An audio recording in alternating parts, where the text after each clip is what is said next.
What's good, my humans? Welcome to another webinar episode of System Disruptors, Crucial Conversations for Radical Educators. I'm your host, Hernani Santos, aka the Game Orchestrator in the building.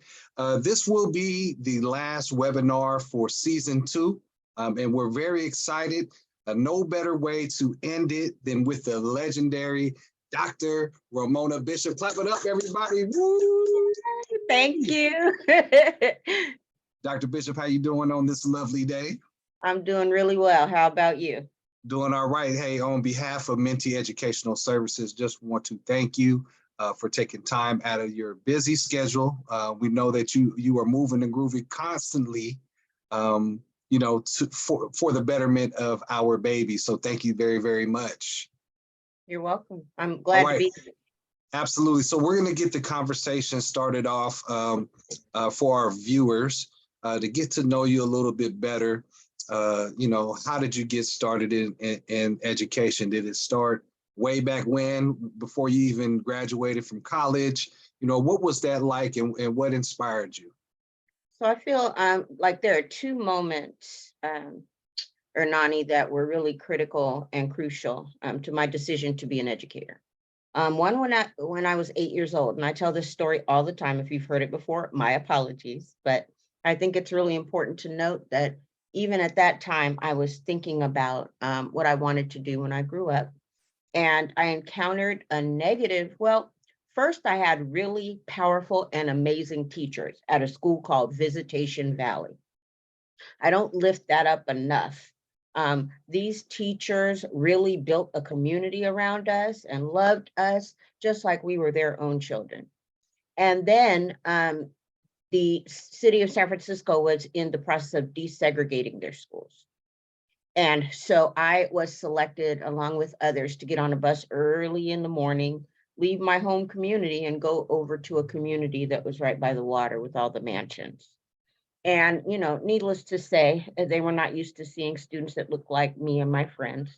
And so our experience, people, say better schools, more affluent community. I didn't feel welcomed at that school, nor did my friends, not like we were at Visitation Valley. And so I really decided after that experience, I was there for a few months before we moved to purchase a house in El Cerrito. And, I decided then I was going to be a teacher, and I was going to be the kind of teacher like the teachers that I had encountered at Visitation Valley that made me feel like I could do anything. And I was going to make sure that no matter where the student came from, no matter what they looked like, their zip code, any of the isms that we can think of, I was going to make sure that all students in my class felt welcome. And not only that, felt challenged. And so that was the first circumstance. And so kind of from then I knew, okay, I was watching my teachers, figuring out how do they do that, kind of doing almost an internship without them knowing what I was doing. And then in high school, I mentioned that we moved to El Cerrito. I attended a high school called Kennedy High School in the so-called flatlands. We lived in the hills and Kennedy was in the flatlands. And at that time, people weren't really talking about the pipeline to prison, but I could see it at Kennedy. In that there was basically, if you tested well and you were in something called the high stay nines, right? Like 7, 8, and 9, stay 9, then you went into the honors classes and the AP classes, and you literally were on the top side of the school. You went upstairs to your classes. And many of my friends did not test well. It just so happened that the majority of the classes that did not test well looked like me, and they were funneled into another program. I never really saw them in my academic day. And so I really saw the pipeline to prison at play, but I didn't know what to call it. And because my friends didn't get what I got, and other of my friends got, many of them ended up, dealing drugs, the options that are available in the streets, dealing drugs, selling themselves, doing all kinds of things because they didn't have what I got out of the educational system. And so that was the second time when I was like, man, I really need to, get in there and make sure that people that look like me, more people that look like me can access college like I did. So those are the two things. I know it was a little long, but I think those are critical to people understanding why I'm such a warrior for all students. Absolutely. And, along that journey from being a teacher and then obviously transitioning into administration, you have received so many accolades along the way, right? You have had so many positions. I know that, you were assistant superintendent for some districts, ended up being a superintendent for a district and had so much success. And definitely unapologetic, right? I mean, if I remember correctly, you received an invitation from the Obama administration to come to Washington, D.C. What do you think are some of the secret sauce to your success? Like, how do you get that done, and how do you have the results that you get? I was looking at something the other day. Somebody posted a Facebook post that talked about the fact that you retire at 67, right? And then it talked about life expectancy, especially in Black and brown communities. And I thought, wow, I never really look forward to retiring. I love what I do. Every day I get to impact lives. Every day I get to engage with people who, sometimes I'm engaging with people who are not quite happy, but I'm problem solving. I'm thinking about children. I'm thinking about the future of our great nation. And so, literally, I am living a dream, Ernani. And I know you feel this way too. I get to do this thing called education. And because of it, I get to build relationships. I get to meet great people. I get to think about, what a young person's future looks like. But not only that, I get to help them get there. And so, the drill. When you're an educator, you go to the supermarket and you can't go to the orange aisle without somebody stopping and telling you how you've impacted their lives. And so, because of that, I really feel like I'm living the dream. I don't know when I'll ever retire, probably won't. Uh, but I don't know if I answered your question, but I just feel like I'm living the dream. Absolutely. And so, because of that, do you think that's why you've been so successful, because you're just going so hard, identifying the needs of the kids and just being unapologetic of that? I think so. And I think it's because also, Ernani, when it's not a good fit anymore for me, I'm okay with moving on. So, Absolutely. I mean, if a school or a district or whatever is not moving fast enough for me, or I feel like by taking a check from there, somehow I'm doing something wrong because it's not aligned with my moral compass, then I'm okay with moving on. I try to systematize things for kids because kids are going to remain in that system. But I'm also okay with, okay, this is not good for me anymore. So I'm going to go over here. And, as my mom's told me, there's kids everywhere. So you'll never get out of the South, right? Absolutely, absolutely. Well, I think this is a good that's a good segue when we think about moving on and fit, getting to the radical part of the conversation. As I was speaking to you earlier, Menti just did a conference in Houston, and it was very, very eye-opening when some of the educators from Houston were speaking, and they were talking about not being able to even discuss or use the word equity without being fearful of losing their jobs, right? Not only did you are not worried about a job, but you created this whole thing, right? Which is very, very radical. Could you just talk about you know your you know your journey in terms of developing and starting and founding as a president, CEO, visionary of Elite Public Schools, and then talk about the mission and the vision, because I think that what you have done is very radical. But we could get to more details later. Sure, sure. And I think, it's just important to know like I am the person that was always challenging systems to get better for Black and brown and poor students. That is me. If that meant that I needed to stand up and walk out of a meeting, then that is me. If that meant that, a district was taking action against a colleague of mine improperly, and I needed to stage a protest at a board meeting, that was me. If it meant that, I was a part of the teachers union and we were stomping on the district for equity and pay, that was me. So I've never been afraid to take a stand or really to challenge these systems, but that gets really disheartening, right? It's hard work. It wears on you. And I'm sure that, educators in Houston, Miami, all parts of Florida, these states where equity is under attack, diversity is under Yes. attack. I'm sure it's really hard on one's spirit to continue to go to work and not be able to be your full self, not be able to live the full, excitement of being a Black woman. I cannot imagine an environment where I would have to do that. And therefore, after my last superintendency, I actually had some time to stop and really just contemplate my career and think about what legacy I wanted to leave for my children and grandchildren. And I came up with this idea. Now, this is not completely a new idea.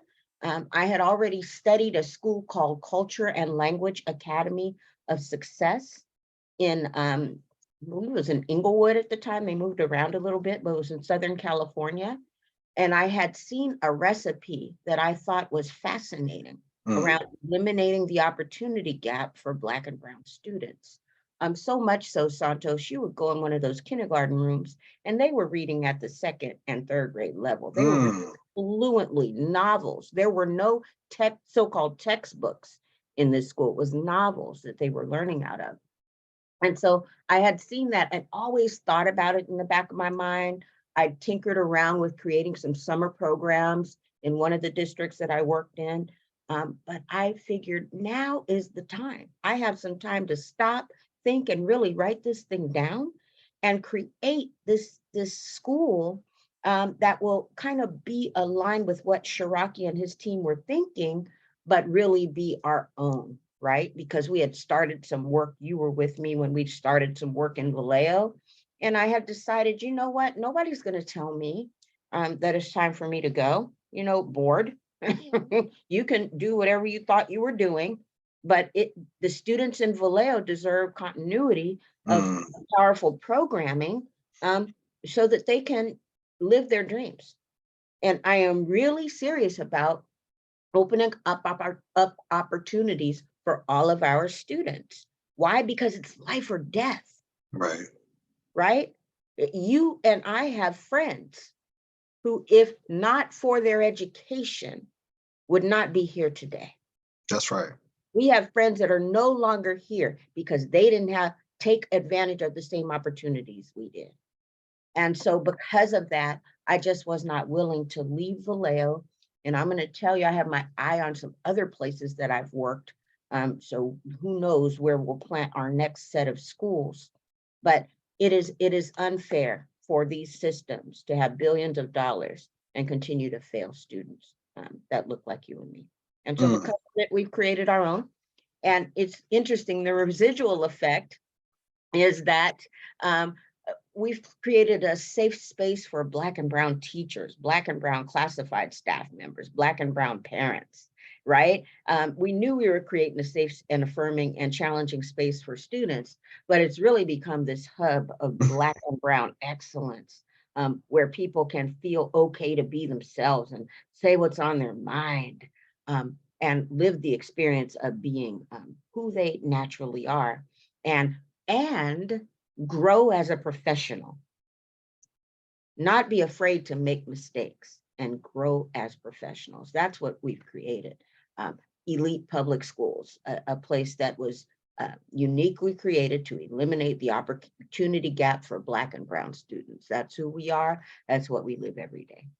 Absolutely. Can you talk about some of the innovative things? I know working with you, I mean, we even under your leadership, of course, kind of tweak the way we do evaluations and how that is aligned with the state standards, but still different. Just talk about some of the unique things at our school, Elite Public Schools in Vallejo. Sure. So, we can't do the same things and expect different results, right? And what I've noticed throughout my career, and this work, Ernani, of closing the achievement gap, is work that I've done in multiple systems, right? But what I've noticed is that you cannot get the core curriculum and just dust it off and do it better and think that you're going to close the achievement gap. There's so much more that goes along with that. And so, this year, as you are aware, we worked together and we created a walkthrough form and an evaluation form that really is equity driven, that is looking for teachers to be doing the things that are going to make an impact on student achievement on a daily basis. And what Ernani, because you taught in public schools, and it's not because anybody's bad and I'm not slamming anyone, please hear me. But I do know that evaluation is not something we do well in educational entities. We don't do it consistently and we don't do it well. And often what we do, because time is difficult to find sometimes when you're an administrator, is we go and we tell the teacher we'll be in on Thursday at 1:00, and we want you to set up your lesson plan, and we'll come in and we'll be there for half an hour and we'll watch you do this theater. Basically is what it ends up being, right? Sometimes I would sit there and go, wow, when did this person start doing all of this? Oh my goodness, this is fascinating. And so instead of the theater or not being observed at all or evaluated at all, we, as you know, co-created this system where every day or every other day, teachers can expect for us to be in their classrooms, because you really cannot evaluate something that you don't understand. And we really created a partnership with our teachers. Like at first, we're here to just help you, give you some feedback notes, sit with you, talk about how we get better and what you need. And then at the end, it became evaluation. And I had the pleasure, and I took on a couple of teachers who have been in the business for a while. One of them was like, Dr. Bishop, I have never, she's been a teacher for 9 years. I've never had an evaluation. Never. That's crazy.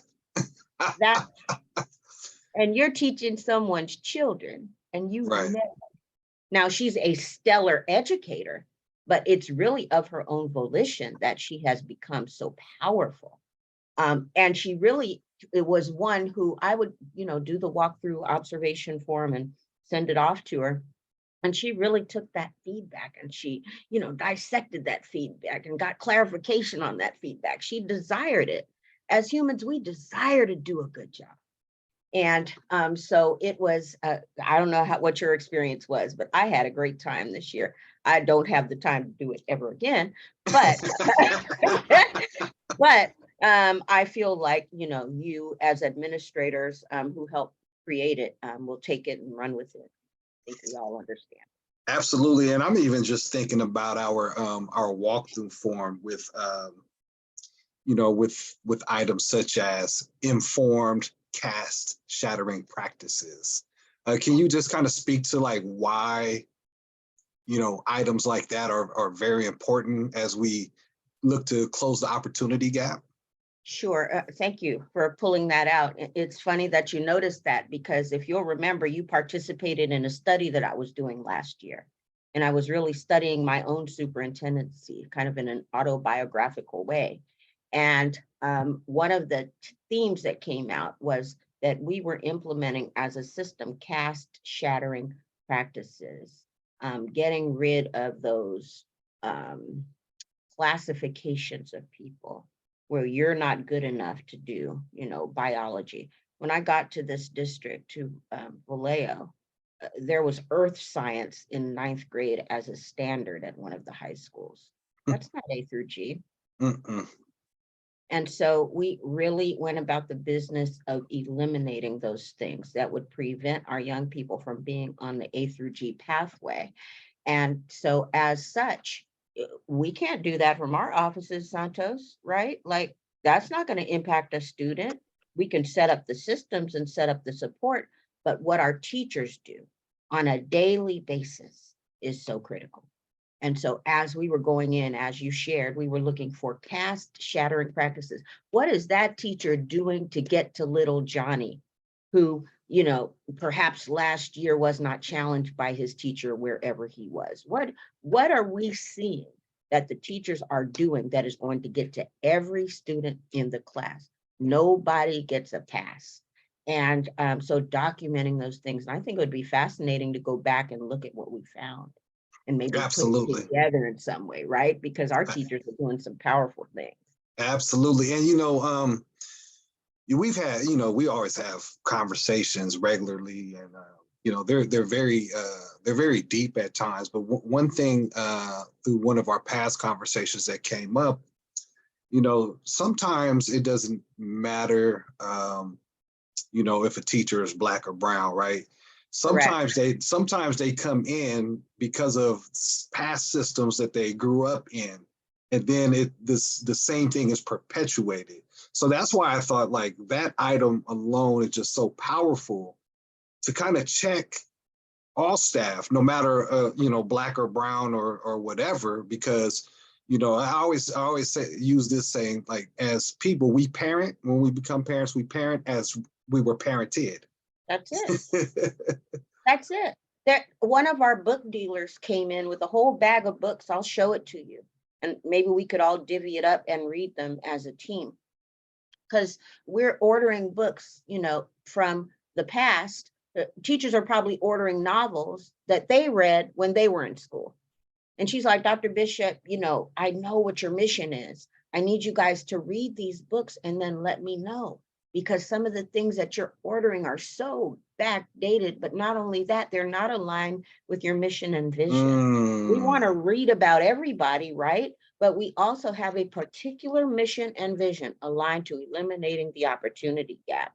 And we can't do that until we start, like you said, informed cast shattering practices. This will help us shatter another thing in really attacking that reading list and making sure that our books are more appropriate and aligned to what it is that we're doing. Absolutely, absolutely. For the audience out there, I would just like to lift up, another thing that's unique about, this school that you are building, because we're still building. This is only year 4, but we have a number of international teachers, right? Teachers from the Cameroon, teachers from the Philippines, teachers from Colombia, the Dominican Republic. Can you just kind of speak to, why that was a thing as you were creating the school, and why that's important? So speaking to responding to the needs of our community, right? So Vallejo and all of California is increasingly Spanish speaking, and Spanish speaking mostly from Mexico when you really dig into the demographic, but from all over the world. And so because of that, part of our mission is to ensure that our young people graduate trilingual, triliterate in English, Spanish, and coding.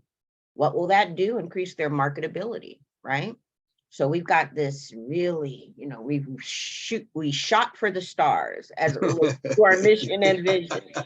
We didn't think about the teacher pipeline being so dry, not just for regular subjects, but for Spanish, for a teacher who can teach dual immersion and or teach Spanish to the older kids.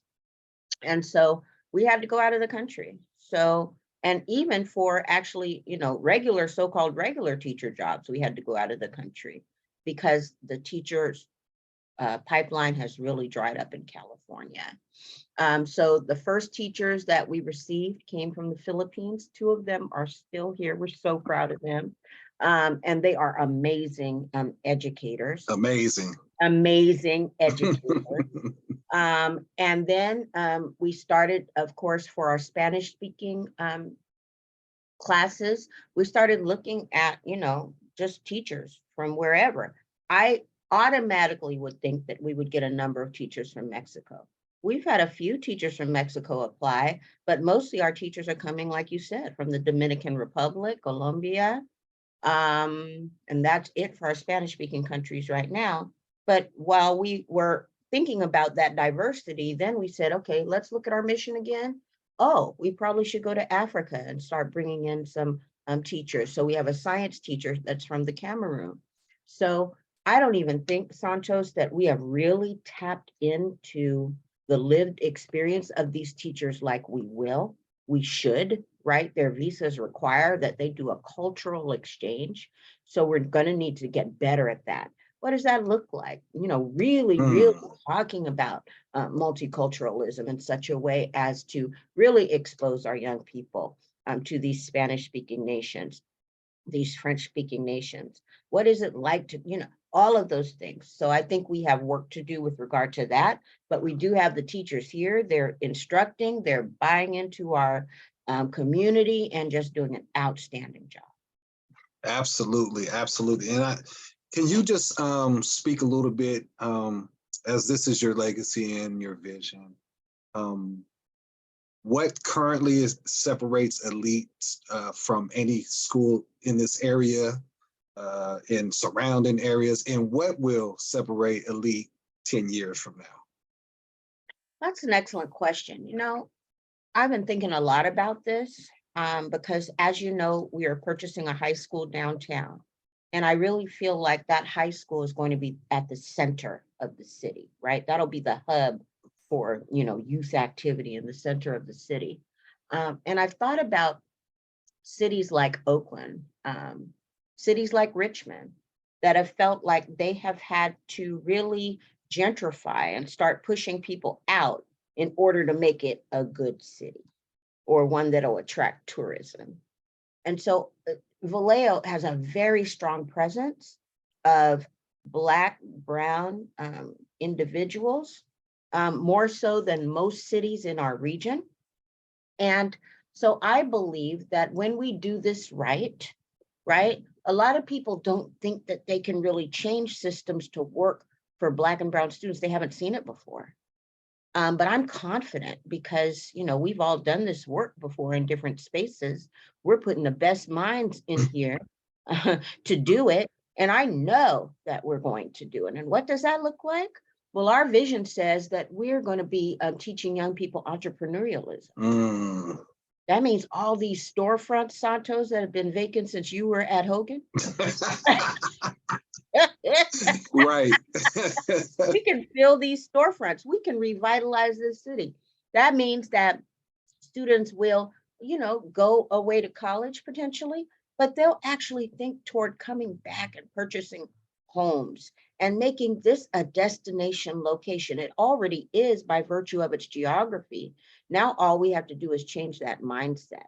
And I believe that our young people will be on the cutting edge of that. No other school around here really was put in place for this reason. And so I believe, based on all of the collective work that all of the educators, parents, students are doing here, that we're really going to be on the cutting edge of revitalizing this city. And I'm excited about it.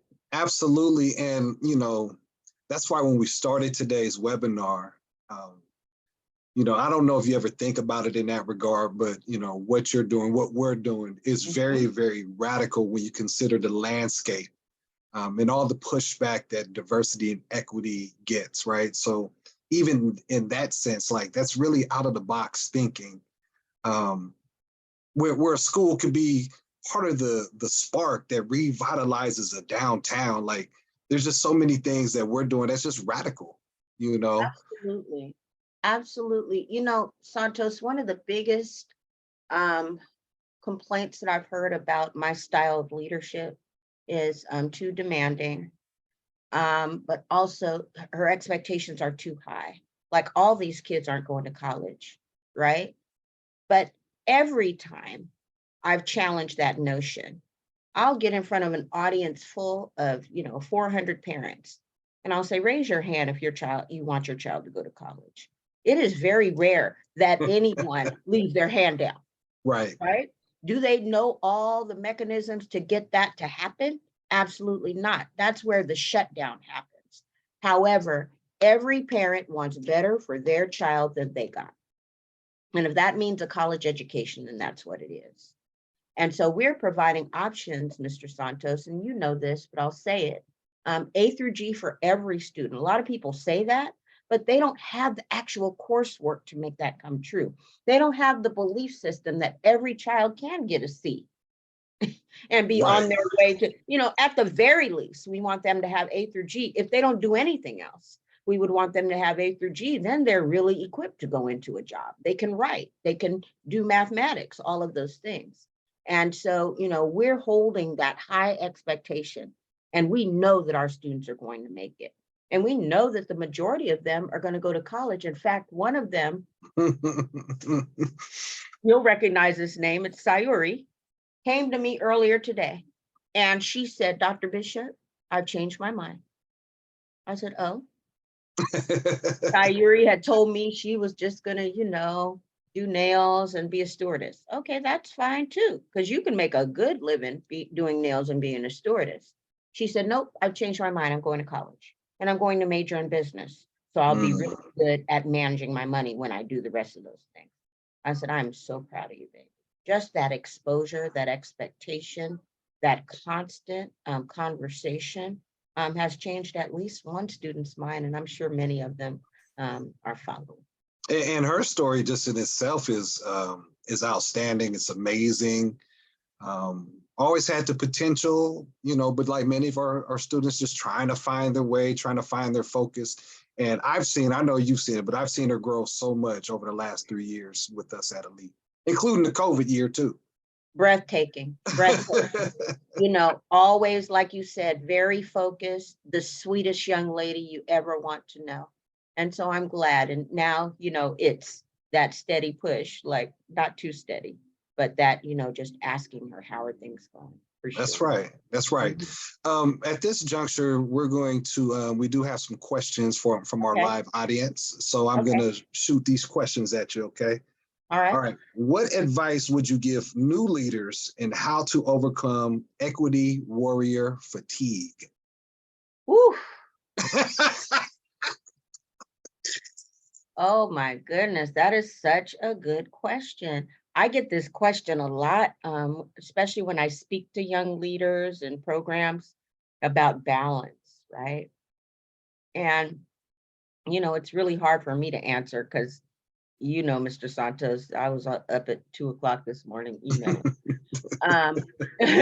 So I'm probably not the best source for knowledge as it relates to this. However, I would just say that, weekends are for a reason. Evenings are for a reason. Stop. It is not necessary to be at every event. It is not necessary to respond immediately to everything. But give yourself grace, a 24-hour window to do things. And just, when it is so hard to disconnect, but disconnect. Strategic disconnection is so important. And then just surround yourself with positive and affirming people. My circle is so small. There's a reason for that. I'm an equity warrior. I make people angry. I make people try to attack me so that they don't have to work so hard. So I've had to tighten my circle a lot. But in that circle, I have nothing but positive and affirming people. People who believe that what I believe, that it is possible to change the world, even if you're just one person. So yeah, I just say, take your time, enjoy the people that are in your circle, and just walk away when work is over. It'll be absolutely. Absolutely. All right, next question. What is the biggest lesson you've learned as a Black female entrepreneur? So I have a couple of role models in this space. And I think I've always known that I was going to be an entrepreneur. I just wasn't quite sure it was going to be a school. So I think that what I've learned is it never stops, right? That you have to stay focused on your vision and your goals, and that you have to provide that support for people to reach your high standards. And that's the piece that I've really been about this year. I know sometimes it feels pushy, but we really, as an educational institution, it's important that we all are on the same page. So I'm really trying to push in this year to kind of push out and give people breathing room, because I don't like to be micromanaged. Nobody does. You hire people for a reason. And so you got to let go and trust. And that's where I'm trying to get to. Absolutely. And I think that's the thing that I'm watching. Obviously, you're a role model for me, but I have a hard time of letting go of things. Like you see me, I'm doing this and I'm doing that, but I have to get to a point where I can just let go as well. Absolutely. Okay, next question from the audience. If you could put it into words, I know we've been talking about your legacy work, but if you could put it into words, what is your legacy? What is Dr. Ramona Bishop's legacy? Belief in all children. And I say, when I'm talking Black and brown children, when I tell you all children are important to me, the kid who gets everything right is important to me. A lot of times we look away from the gifted child and to the child that's not getting it. Every child, the child who has an IEP, child who has speech and language, every child is important to me, and they know it. You and I cannot walk through this campus without, you just can't make a beeline, because we're kid magnets. And so that is my legacy, that I believe in all children, all people. And I just want to try to provide the best education I can, so that they can have what they want in life. That's so funny because earlier today we got the call. We had some hula hoops on the roof, right? Mm-hmm. So I'm on the roof, and I couldn't even be on the roof to get the hula hoops down. Mr. Santos. I saw you. I was like, what is he doing up there? I mean, we talking about from TK all the way to when I got to the side on the high school. Everyone wants to say hi to me. I'm like, I'm on the roof. I'm on the roof, y'all. What but that's when that's your assessment of when you're doing things right, right? Like, have you ever shadowed an administrator and nobody really knows them on the campus? Like, right. That's kind of scary. Yeah. Right, no doubt. Another thought that just occurred to me, because I'm still thinking about, the radicalness of everything we're doing. And I just recently watched, I don't know if you had a chance to watch it yet, Dear Mama, Afeni Shakura. Not yet. I cannot wait. She put it together with the Hughes brothers. But one of the things that kind of stood out was, what she did instill in him in terms of, advocating for self, right? Speaking. And I think that, the structure that you've put in definitely brings that out of the kids. And one thing that's popping in my mind is our all school field trip. Can you just talk to the viewers about this all school field trip to the Capitol, state Capitol? What was it about? And then I'm just, it was just an amazing day. Because, Dr. Bishop, you say some things, I'm like, man, she crazy. We're going to do what? Right, 700 kids to the state Capitol, but it was beautiful. So can you just talk to the viewers about what that event was about, and then what you're trying to bring out of the kids? Because it just kind of reminded me of that Afeni Shakur, the Tupac Shakur moment in terms of, being a warrior for yourself, advocating for yourself. Yeah. So California has an equity-based funding formula. And, we are thrilled about that we get more money, the more challenges, if you will, or the more that a student brings to the table, that we need to support.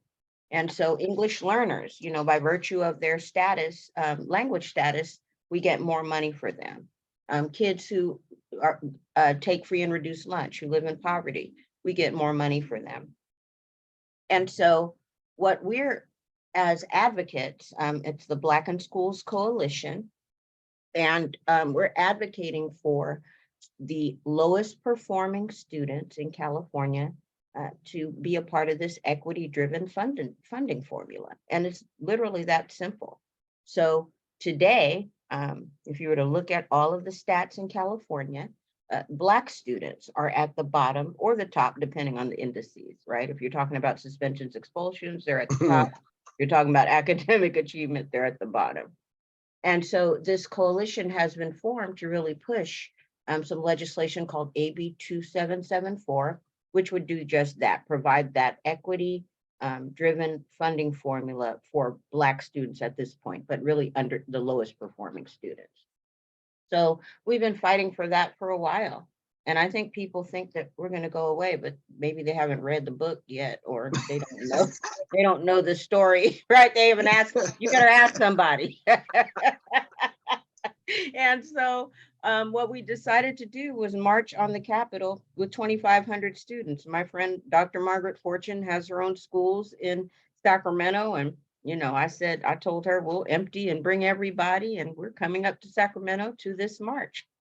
Now, we've tried to talk to people and, have meetings and share our stories and provide alternate legislation and speak at different forums and speak at the legislature, but somehow people weren't listening.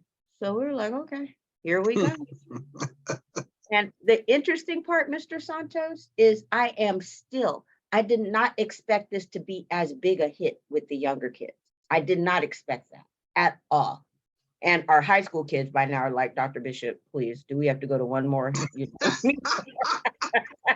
Give me a break. But our fifth graders have been requesting t-shirts, third graders requesting these t-shirts, these March t-shirts. Fascinating. Anyway, long story short, it was a big hit with the kids. They got to go somewhere else in Sacramento, and then we marched on the Capitol, and I believe the message was sent. We hit national news, we hit all the different newspapers, and because of a protest. Now, when I thought about it, Mr. Santos, I thought about COVID. And I thought about all of the protests that were going on. I thought about Black Lives Matter. And so our children have been watching this. So they got to be a part of it. And when I tell you that the energy was just, you were there. Through the roof. It was through the roof. I could not believe it. So anyway, it's still a buzz. I don't know that we'll ever do that again, but it certainly was a way to make a statement and tell people, no, we're serious. All students deserve this equity-based funding formula. And I think ultimately we're going to win in some kind of way. And then absolutely, the students can say, hey, we were a part of that. Absolutely. And that's, for me, obviously the funding is important because our students deserve it and they need it. But just the whole concept of them seeing what an organized march or, advocating for yourself on a much bigger level, what that looks like. And I'm very excited for what we're instilling in them. Yeah. And for the future. So should they ever come across some challenges, they know what to do. You know what I mean? They've seen it before, right? So they join this, organizing of a march, and they're like, yeah, we got to, we need to do this. And I mean, I just think about the high school students that were in the room with you as you were addressing the committee, whatever, for them to see that, for them to be a part of that. And of course, in Dr. Bishop fashion, from the feedback I got, your portion was not like no other. I mean, you stood up, they stood up with you. It just really reminded me of what I watched on Dear Mama with the organization of the Black Panthers and how they were trained in a certain way. Then when you walked out, beeline with you right out. I mean, they said the message was so strong. Oh, that I appreciate that. I just, if they learn anything, I just want them to know that I love them and I'm willing to fight for them. The other thing I just thought about, Mr. Santos, as you know, our building will be right down by City Hall. So we instill this in our kids. They'll probably be calling us like, your elite students are back again. What do you want now? I didn't even think about that. So a march for them literally is a half a block around the corner. Exactly. It'll be interesting. That is awesome. Dr. Bishop, again, on behalf of Mentee Educational Services, thank you again. I mean, you just dropped some fire for the viewers, for all of the teachers, the administrators, the future teachers, future administrators that are tuning in. So we're just very, very thankful and honored to have you. Well, I'm honored to have been asked, and I think the world of you, Mr. Santos, and I don't know if the listeners noticed, but every time you talked about elite, you said we, right? It's not anything that I am doing, it is what we are doing, and I'm so proud of us. Thank you so much. Absolutely. All right, to all our viewers out there, we appreciate you tapping in for this final episode, season 2 webinar series, System Disruptors, Crucial Conversations for Radical Educators.